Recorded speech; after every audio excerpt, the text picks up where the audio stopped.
So the next speaker this morning is James DeGregori. So James is professor at the Department of Biochemistry and Molecular Genetics, Molecular Biology and Immunology at the University of Colorado.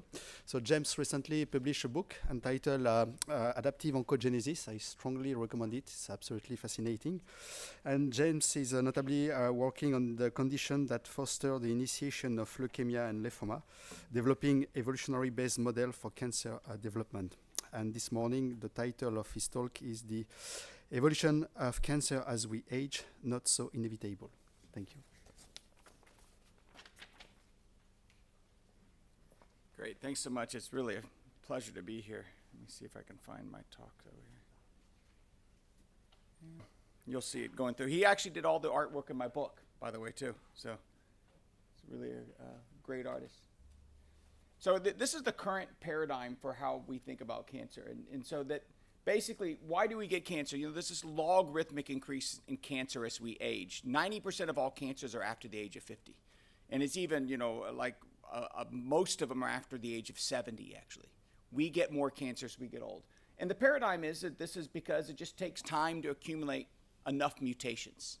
And, you know, and we think about this not only for humans, but even for other animals, which is a bit of a quandary because this curve will look the same for most species that we've studied in any depth, like mice. The only difference is the scale of the x-axis. And we'll get back more into that later. So here's one of the problems with this conventional way of thinking about cancer. And this is just a bunch of different oncogenic mutations that are engineered in hematopoietic stem cells in mice using relatively non-disruptive methods, you know, sort of conditional knockouts. And I looked through these papers and I asked, what is the phenotype that they report? And the most common phenotype they're reporting is a loss of self-renewal. Now, since they made the knockout or the overexpressed oncogene in all of the stem cells, these mice went on to get leukemia, and that's what they focused their paper on.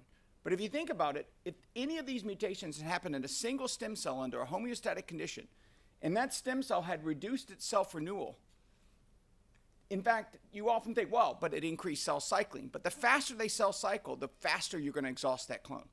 So I would argue that in almost all cases, these would have led to exhaustion. You would have ended up with a little burst of granulocytes in your blood that might have an oncogenic mutation, and tumor suppression would have won. Another factor that we obviously have people in the audience like Carlo and Josh that study this quite a bit is Peto's paradox. How is it that you have a 10 to the 7th fold difference in cell number across these mammals? At least 50-fold differences in lifespan. And yet, this guy does not have a whale of a problem. Don't worry, there's more puns coming. And so, if we think about things from the cell autonomous perspective, this becomes very difficult. And finally, and this is now my favorite, and so the postdoc in my lab, Andre Roshak, was basically just took different SEER cancer incidences. So these are different leukemias, CML, AML, CLL. And they have different numbers of driver oncogenic mutations. So we know that at least in chronic phase, when most CML is diagnosed, it's really one driver mutation. And it's multiple for these guys. These are carcinomas, and they're driven by as many as 11 by the work from Martin Carrena and colleagues, and down to mesothelioma that's thought to be driven by, at least they can detect only one driver mutation. Of course, this is all kind of, I don't know exactly the number, but the bottom line is there's a large variance in the number of drivers that are responsible for cancer. And then what he did is he just took peak incidence, wherever that was, and it tends to be late in life, and made that one, and then put them on top of each other. So these are all of these cancers now in one curve, and they're just amazingly on top of each other. I find that just striking. The incidence pattern for all these cancers driven by at least a log difference in the number of driver mutations is the same. Aging determines when we get cancer. And this is also just clonal hematopoiesis. These are just clonal expansions in the blood that are detected more and more as we get older. And again, the pattern is almost identical. And on top of that, these are all originating in very different stem cell pools. Stem cells that can either be organized in little small pools of 10 to 20 stem cells spread over millions of little crypts in our gut, which should be very drift-driven, or the hematopoietic system, which has on the order of a couple 100,000 stem cells, which are intermixing throughout our body. You would think if you tried to model this mathematically, I think you'd be hard-pressed to have them all end up the same in terms of their pattern if you're using a cell-autonomous perspective. And by the way, so actually we've done a lot of computational modeling based on this, and it's actually on bioRxiv. Hopefully it's going to be accepted any day now. So if we look at this pattern, and you basically, I'd argue we have the hand of natural selection acting here. And I think most people can envision why that is, and I'll get to that in a minute. But you might say, yeah, but what about, breast cancers in women are a little bit leftward shifted. And then you have testicular cancers in younger people and childhood cancers and lymphomas in young people. And what I'd argue, and I don't have solid evidence for this, is that these exceptions will be either associated with modern lifestyles in developed nations, which is definitely the case for breast cancer, and actually Mel Greaves has argued is the case for childhood cancers as well. Are they rare, and thus natural selection hasn't basically had the same strength to act against them over evolutionary history? Or they're associated with pathogens, like, for example, Burkitt's lymphoma, where the pathogen is going to have its own evolutionary agenda.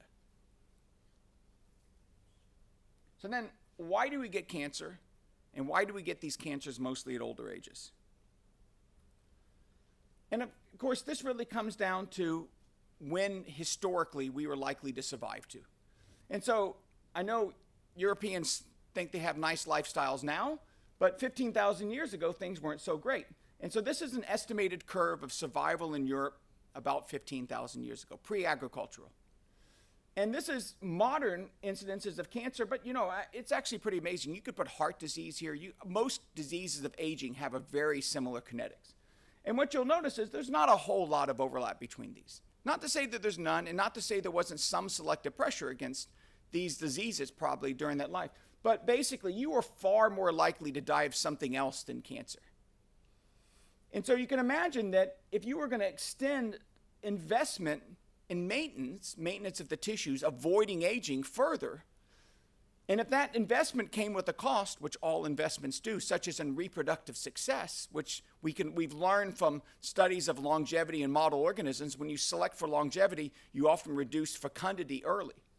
That even if it reduced some of this mortality late, that early cost probably would have prohibited selection for such an extension of the maintenance of our tissues. So, and we also see that life's not linear. And we could see this in many statistics of health too. From about the age 18 to 36, your chance of dying any given year is actually not a whole lot different for physiological reasons. And then suddenly things start going bad for us, and they go bad faster and faster. I know it's depressing, but we go downhill, and we go downhill fast. And so what does this investment in tissue maintenance, which is what we sort of consider as youth, and that's when we're most likely to be reproductively successful, and the waning of this investment in old age have to do with cancer. And that's where this theory that my lab's been developing for about 15 years, adaptive oncogenesis, comes in. And it really has two key components. The first component is really why we don't get cancer in youth. And this is actually, I find, to be the more interesting component. So just as if you have a population of animals or bacteria or plants or whatever that's well adapted to its environment, it doesn't tend to change as much, meaning there's less selection for alterations. And we could see this if you collected fruit flies from the wild and you count the number of, now I'm blanking, the sex bristles. You could see that they're really constant across the population. And yet, Muller, in some classic experiments in the 50s, just quickly selected for variances in sex bristles. And within relatively small numbers of generations, he could get more or less sex bristles. So the potential for selection for different numbers was there. But in the natural population, the right number of sex bristles was the right. Same thing for, wing length in sparrows. Longer's bad, shorter's bad. So we know that within a population that's in a relatively constant environment, it's acted on by stabilizing selection. The status quo is maintained. And that's not to say there's no evolution, but there's less evolution happening. And what we're arguing is that we evolved stem cells that are well adapted to their tissue niche. They're at least a local fitness somewhat maximum. And I use these sort of terms because obviously nothing in nature is perfect. So if these stem cells are well adapted, so lung stem cells would be well adapted to a youthful lung environment. And that means that if you change a trait, whether increasing or decreasing that trait, it's going to tend to be bad. And that's going to include oncogenic mutations. And that fits with that table I showed you earlier, where when you alter a trait, you basically, even increase oncogenic activities. These actually tend to lead to loss of that stem cell clone by loss of self-renewal. So even if there's a malignant peak over here, if getting to that peak means going through low fitness intermediates, that's going to be difficult. Not impossible, but difficult. And that's going to contribute to tumor suppression, maintaining the status quo.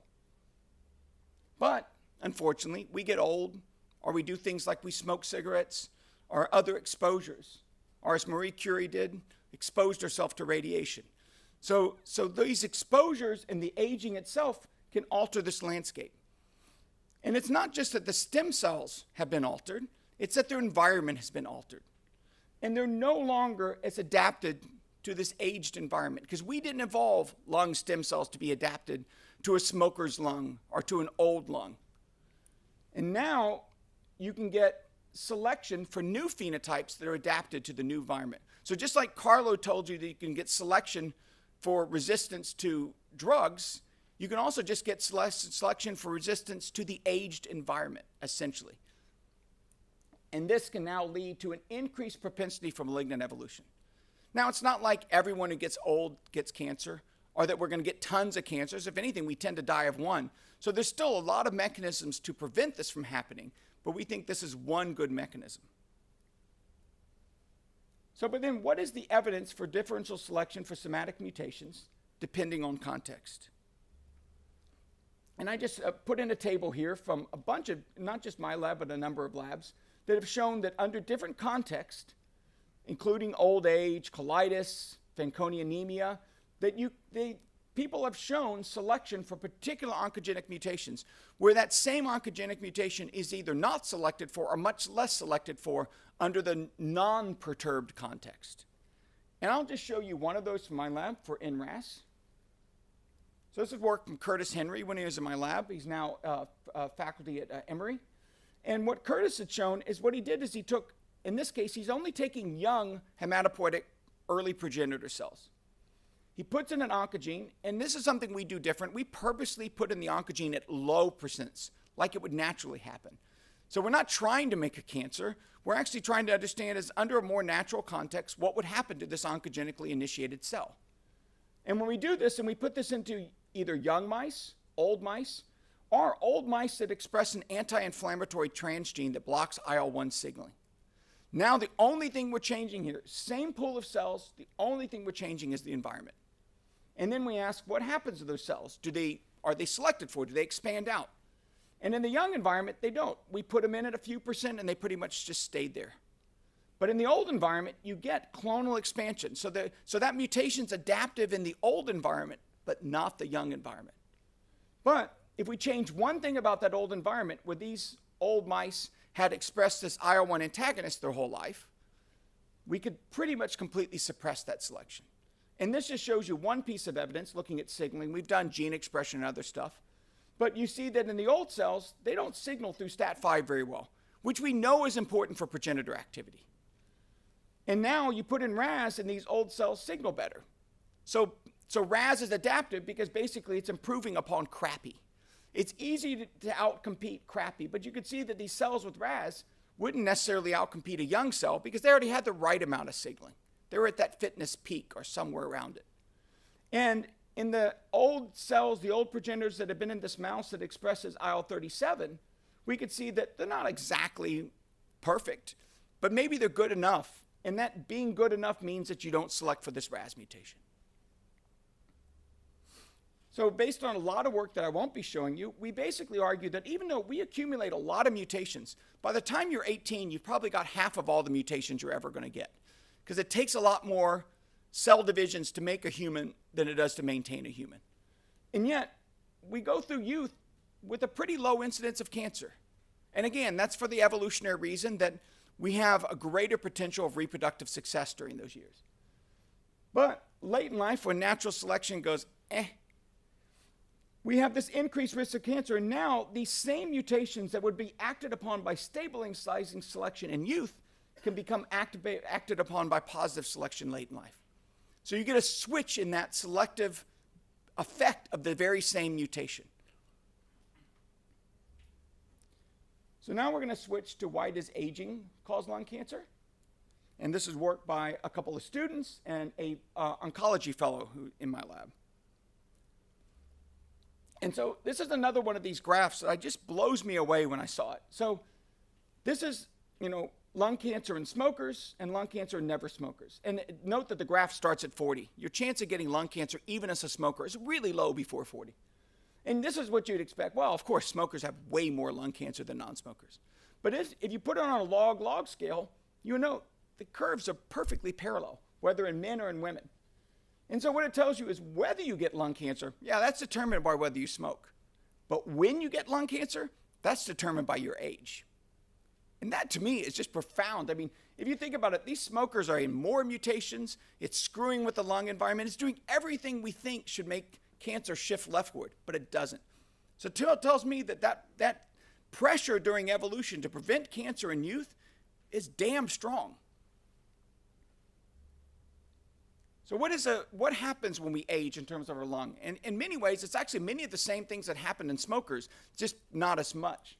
And in particular, we get increases in inflammation, but you basically get just decreases in sort of the functioning capacity of the lung. That's why we don't run as well as we get older. Now, from the conventional point of view, again, the cause, aging, smoking, etc., links to the malignant phenotypes through the causation of mutations. And people do think about environmental change, but mostly they're thinking about it as a manifestation of the malignant phenotypes. The malignancy is itself causing a microenvironmental change. And absolutely, it does. I'm not saying that's not the case. But the way we're thinking about it is these same causes are actually engendering the microenvironmental changes that are leading to the selection of adaptive mutations. But I want to stress, these are not mutually exclusive. If you have more heritable variability, as you just learned from Carlo, you're more likely to have adaptive mutations that could be selected upon. So these are absolutely not mutually exclusive. So this is the experimental system. I think if someone told me 10 years ago we could do this, I would have told them they were crazy. But we're taking an adenovirus. It doesn't actually deliver the oncogene. It delivers 2 guide RNAs for CRISPR. So it's basically causing one cut within the ALK gene and one cut within the EML4 gene. So EML4 ALK translocations are actually common in lung cancers of never smokers. They're age associated. So this is why we wanted to study them. And this is how they happen in humans. There are these cuts that lead to an inversion of this 11 megabase segment that will then contribute to formation of these fusions. Now you might think, well, normally the paradigm would be, well, it's the rarity of this translocation, this inversion, that's causing the lung cancers. But we're saying, well, what if we gave the mice all the same translocations and asked, how does context influence whether this becomes a cancer or not? So just to show, we use these phosphostat-3 foci as sort of markers of whether we got the translocation. And we get pretty similar numbers in both young and old mice. So aging doesn't determine the efficiency of CRISPR. But when we looked at young, middle-aged, old mice, we get far more tumors. Each dash is a mouse. We get more of these little adenomas in the old, and we get bigger adenomas in the old than either young or middle-aged. So now then the question, why is old age associated with increased oncogenic clonal expansions? So we know that inflammation is associated with old age, and we've shown we're getting more inflammatory infiltrates into these old lungs than in the young ones. So before, we had used this transgenic that expresses alpha-1 antitrypsin. It inhibits neutrophilic protease reactions, which is sort of the start of inflammation. And this is actually it's an FDA-approved product for the treatment of this deficiency, which is associated with greater inflammation in the lung. So we can see that old has more inflammatory cytokines, and we can suppress it, not back to baseline, but we can suppress it pretty well with this transgenic. So now, instead of just using young and old, we're going to use also these old anti-inflammatory transgenics. Actually, it's funny, I'm using the same picture. These mice actually look better. I don't know if they live longer, but they actually look better. So, maybe you can just look better even if you don't live longer. And we're also going to use young mice that lack an adaptive immune system, because obviously as you get older, your adaptive immunity goes down. So we want to ask, okay, what if we just eliminate adaptive immunity? Is that enough to get more tumors? And here's the result. Again, every dash is a mouse.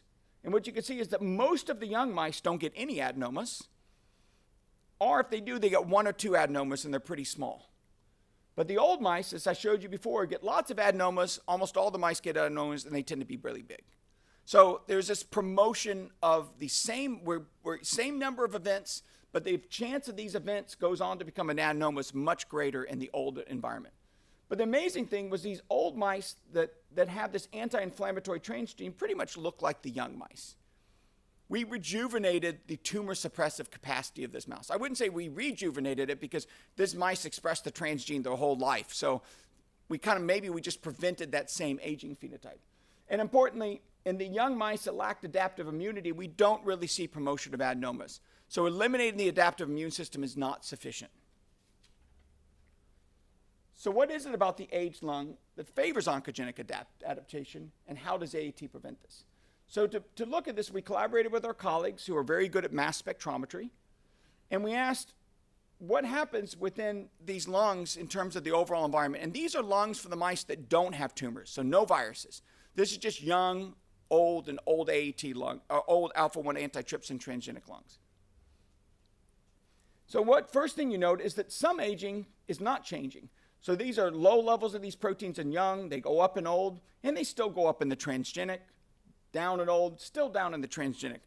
You shouldn't get the impression that this transgene is completely rejuvenating or preventing the aging of these young lungs. But there's some proteins that are very nicely reversed. So these are up in old, back down with the transgenic.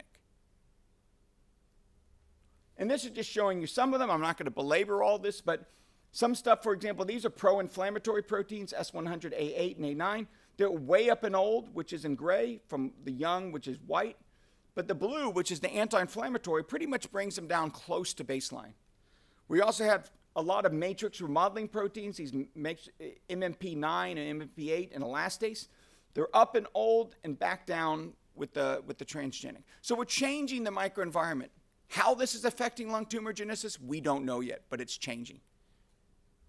We also see from gene expression analysis, RNA-seq, that we have this increase in pro-inflammatory transcripts in old that's largely suppressed in the old AETs. So we know that oncogenic lesions are preferentially expanding in the age background, and that reductions in the inflammatory environment associated with old age can markedly decrease the degree of oncogenic clonal expansions. And in fact, this fits with data out there. Aspirin and anti-IL-1 beta treatments can reduce cancer risk in humans. Unfortunately, they often come with side effects, so I don't recommend everyone starts taking anti-inflammatories. Our mice are in sterile cages. Maybe good for them, not for you. We also know that AAT deficiency in humans exhibits several-fold increases in lung cancer risk, so this fits with that. And the AAT expression can substantially reduce age-dependent changes in lung remodeling and inflammation. So I just want to show you we're starting to move into human samples, and I find this really cool. Is it time? 1 minute till the before questions. Okay, good. Yeah, because this is like almost my last slide. So we're doing actually analyses of human, these are bronchial dysplasias that are, actually, sorry, these are from smokers, and these are lung brushing. So just a little bit of the lung from people. And then we use a very sensitive technique that a student in my lab developed to look at oncogenic mutations. So first off, this is just all mutations, and we see a big variance. I mean, like this individual has a ton, and these don't have few. Very anecdotal so far, but this was the amazing thing. In this person, we only ask which are sort of cosmic defined oncogenic mutations, and only this person has them. Had 11 oncogenic mutations. Of the 11 oncogenic mutations, 9 of them are in EGFR. Different activating mutations in EGFR. So probably meaning different clones. In fact, we know they have to be different clones because we're looking at the same segment. I should mention we're only looking at a few kilobases of hotspot regions, but we're going a millionfold deep. This allows us to get down to about 10 to the minus fourth. You notice these VAFs are low. So what this tells me is that the selective pressure for EGFR activation within this person's lung was incredibly strong. That even though we're looking at all these other oncogenic regions, we only got EGFR almost in this person. So while we may not be able to prevent mutations, we can modulate their impact by manipulating the microenvironment. I'm going to skip all this. You kind of hopefully have gotten it, and go straight to the acknowledgments. My lab, I already talked about people as we went along, and artwork by my son, funding, and I'll leave it on the joke. Thanks.